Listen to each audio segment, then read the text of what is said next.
passe maintenant à l'entretien avec l'invité de la page culture. Et notre invité est M. Philippe Pongo, directeur général de VITIB, Village des technologies, de l'information et de la biotechnologie.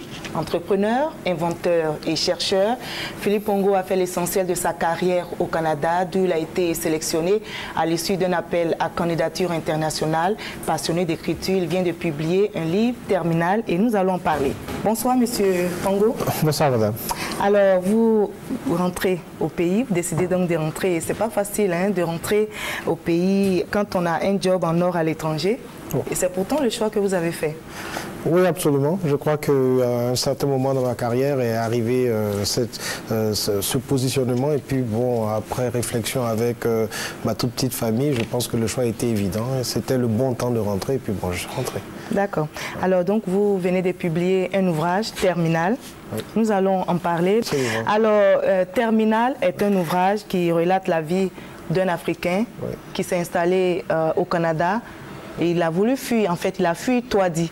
Oui, c'est ça. Qui est son pays. Qui est son pays d'origine. Déchiré par la guerre. Oui, déchiré par la guerre. C'est un pays imaginaire. Hein. Toadi, c'est ce caractère de mon bouquin qui fuit justement ce drame d'une guerre civile pour s'expatrier, qui fait le choix de s'expatrier. Voilà.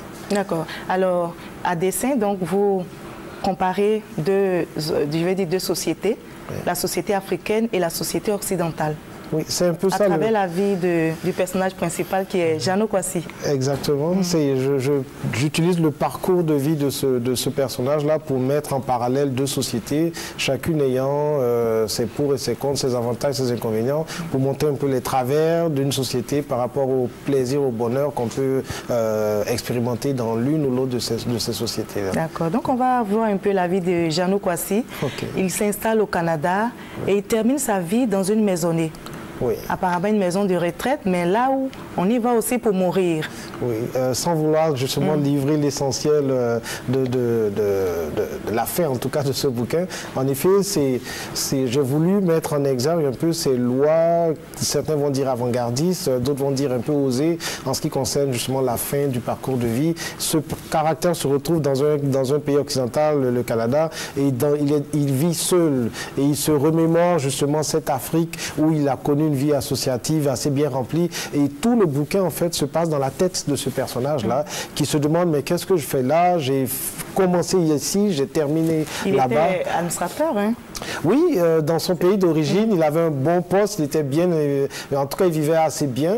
Et malheureusement, il est obligé de s'expatrier. Et là-bas, il connaît ce que c'est que la vie de l'immigrant diplômé, mais chômeur, dont on ne reconnaît pas la valeur, en tout cas, des diplômes académiques. Une vie difficile. Mais on va commencer par l'Afrique, où il était. Oui. Une Afrique déchirée. Et c'est cette Afrique-là que vous présentez, cette Afrique comme malheureuse.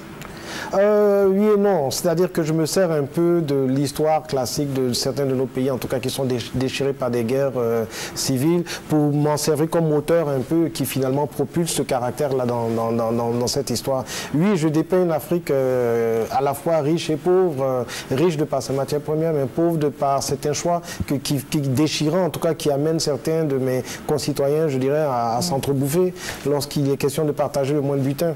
Et voilà un peu ce drame-là qui fait que mon caractère est obligé de s'expatrier et parce qu'il ne peut pas... Parlons de Jano Kwasi. Exactement, on l'appelle Jano Kwasi. Parce que Jano Kwasi qui s'installe au Canada, on peut faire la confusion, on penserait peut-être à Philippe Pongo. Est-ce que c'est pas votre histoire? Non, c'est pas du tout mon histoire. D'accord, c'est un personnage imaginaire. Totalement imaginaire. Il y a peut-être un petit 5% de moi là-dedans, mais il faudrait que ceux qui me connaissent véritablement sauront qu'est-ce qui constitue... Pour là, on s'occupe de Kwasi Jano. Absolument. Voilà, donc parmi ces travers, vous avez cité cette Afrique de guerre, il y a également d'autres travers qui font que les personnes, enfin ces Africains-là, acceptent aussi, vont en Occident.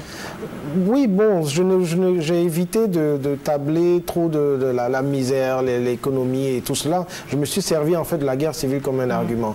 Et à l'intérieur de cette guerre civile, il y a des drames qui sont personnellement vécus, des déchirements qui sont personnellement vécus, qui amènent les uns et les autres finalement à choisir le chemin de la violence. Voilà, le chemin de la violence et tout cela.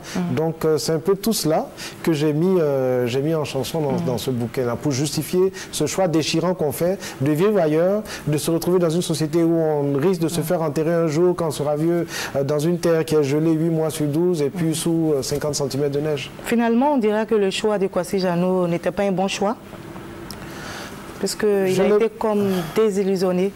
Il a fui la guerre, il se retrouve encore avec d'autres difficultés. Ok, mais il y a un peu des deux. En ce sens que dans sa terre d'accueil, il vit d'abord la misère, la galère, mais il finit très riche. Il finit entrepreneur qui a aussi goûté à tous les luxes imaginables de la vie à l'occidentale.